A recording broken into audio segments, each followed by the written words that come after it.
Bonsoir à tous. Je crée cette vidéo à la demande de certains amis et pour ma famille. C'est un tuto sur comment contrôler son nerf. D'autres tutos arriveront plus tard parce que déjà il faut bien contrôler son nerf avant de passer à ce que c'est que la voix de poitrine, la voix mixte, la voix de tête, voire la voix de sifflet pour ceux qui en ont une. Voilà. Donc, la première vidéo, en fait, elle va peut-être vous sembler complètement inutile, mais je vais vous apprendre à inspirer, entre guillemets, par le ventre. C'est-à-dire que lorsque l'on vit, en fait, lorsqu'on est bébé, on respire, entre guillemets, par le ventre. Ça s'appelle la respiration dite abdominale. Lorsque l'on grandit et qu'on a peur, là j'ai peur, je remonte ici, c'est ce qu'il ne faut pas faire en chant, il faut être décontracté de tout ici jusque là. Et donc on apprend, et en sport aussi quand on court, on apprend la respiration haute, c'est-à-dire la respiration thoracique. Donc je résume. Nous avons une respiration dite basse, qui est la respiration dite abdominale. Évidemment, on ne respire pas par ses abdominaux, mais on s'aidera des muscles pelviens. Et oui, des muscles qu'on se retient pour aller faire pipi. C'est les muscles pelviens pour pousser la voix. En chant, lorsqu'on prend l'air, on doit prendre l'air par le bas. C'est-à-dire, on a le diaphragme qui forme une petite cloche comme ceci, qui lorsque vous inspirez, vous basculez le bassin, un peu comme Tina Turner ou Mick Jagger, vous basculez le bassin, votre diaphragme va aller de l'autre côté, en gros, je schématise, et en fait, ça vous permettra d'avoir plus d'air en bas. On remplit le haut seulement par la suite. Je sors d'un rhume. Et donc, pour cette vidéo-là, on veut juste apprendre comment bien inspirer. Je vais faire une deuxième vidéo tout de suite après sur la gestion de l'air, parce que lorsque l'on chante, il faut contrôler son air. On chante entre guillemets en apnée. Alors, pas en apnée comme sous l'eau non plus, mais on laisse très peu d'air passer, parce que si je laisse trop d'air passer, voilà, j'ai plus de souffle. Vous voyez, c'est comme si je gonfle un ballon en plastique, je vais le gonfler. Si je le dégonfle, ça va faire très rapidement. Si je gonfle le même ballon et que je tiens, ça fait... Ben pour vos cordes vocales, c'est un peu la même chose. Vous aurez plus de son, plus de puissance, sans forcer. Si vous faites de cette façon-là. Alors aujourd'hui, c'est juste la prise d'inspiration. Alors, je vais vous demander de vous mettre par terre, les jambes en équerre. Voilà, c'est-à-dire les jambes comme ça, hein. Voilà, vous vous mettez par terre sur un tapis, ça peut être sympa. Il faut éviter le lit. Vous vous mettez par terre sur la moquette, sur le tapis. Et vous étirez votre corps. C'est-à-dire que d'un côté, vous voyez tout de suite la posture de la chanteuse. C'est beaucoup plus noble, vous voyez, que comme ça. Bref.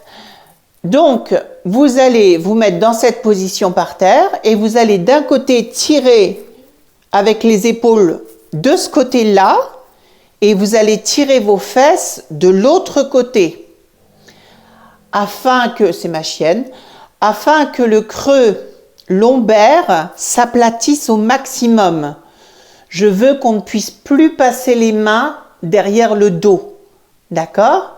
Donc vous allez faire ça, vous restez dans cette position, et ensuite c'est imparable.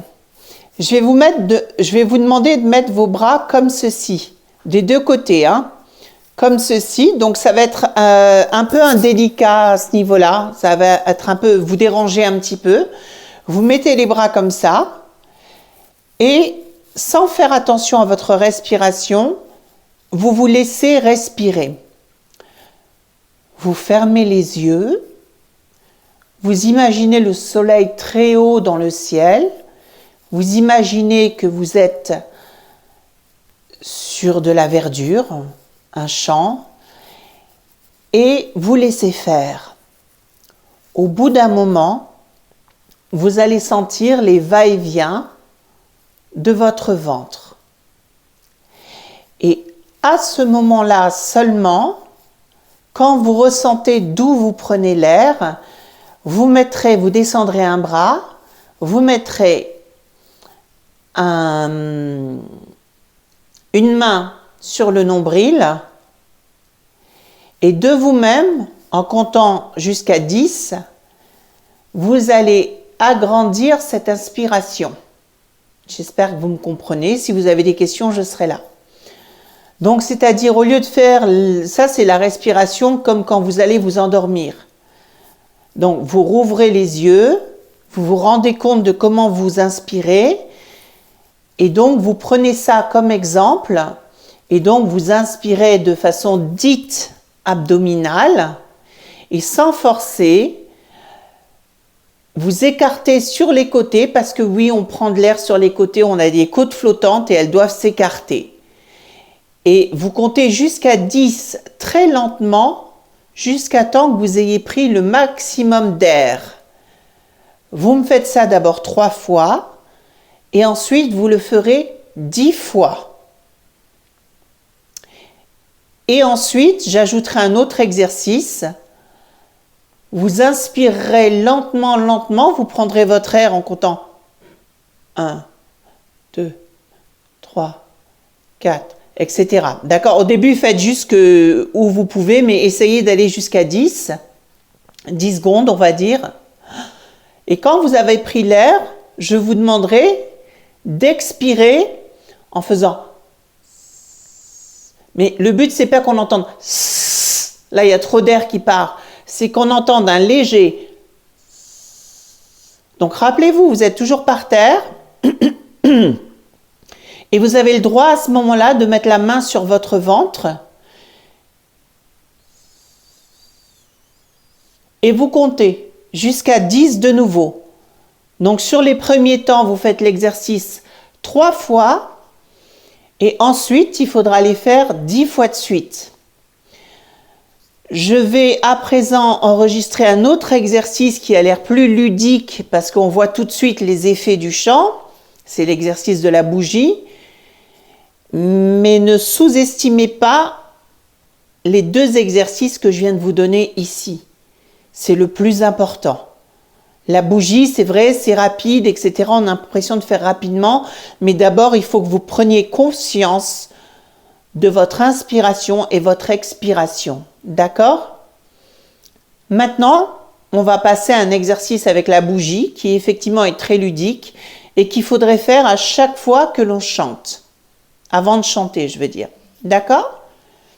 À bientôt. C'était les petits conseils d'Abby, qui n'est pas la meilleure des chanteuses du monde. Et voilà. Je vous embrasse.